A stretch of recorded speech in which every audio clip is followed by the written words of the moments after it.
picture a grumpy, just utterly defeated 11-year-old boy named Erasmus. And he declares, with all the heavy, dramatic certainty that an 11-year-old can muster, he says, there is no magic, it's all a farce. Which, I mean, that is a pretty heavy worldview for a kid who's barely out of grade school. But now, I want you to contrast that image with the exact same person decades later. He's elderly now, and he's running incredibly late for his own college lecture. And he is frantically waving his arms in the middle of the street trying to flag down a campus patrol car.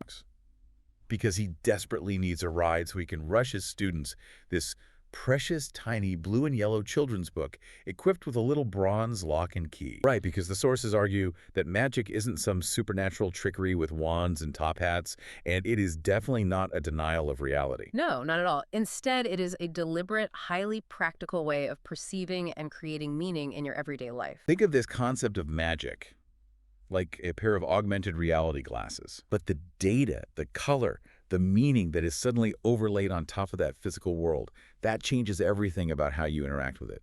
And the reason this is so crucial, why you listening to this should care about a children's book philosophy, is because of the sheer volume of cynical data we process every day. If you don't actively choose an overlay, the default lens the world forces on you is usually one of stress or apathy. So adopting this specific lens of magic isn't a childish escape at all. He pulls out a tiny key, unlocks that blue and yellow book, and reads a poem called The Magic in Life to grumpy young Erasmus. It's framing magic as the active appreciation of just being present. But then it immediately claims magic is also in the deflating low of losing. How does the misery of losing fit into this framework without sounding like, I don't know, empty self-help? That's a highly valid pushback, and to understand it, we really have to look at the psychological mechanism the author is describing here. Because in another piece of the source material, a poem called Winning is Not for the Faint of Heart, the author argues that you only win when you've endured countless setbacks. Okay. So loss is categorized as magical because it is the ultimate proof that you are in the arena. Think of it through the lens of emotional regulation.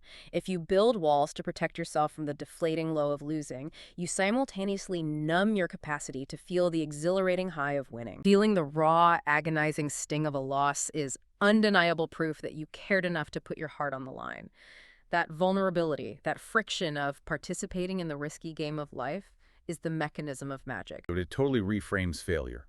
It's not that the pain itself is enjoyable, but the capacity to feel that pain means your sensors are fully operational. Magic in this framework is synonymous with love.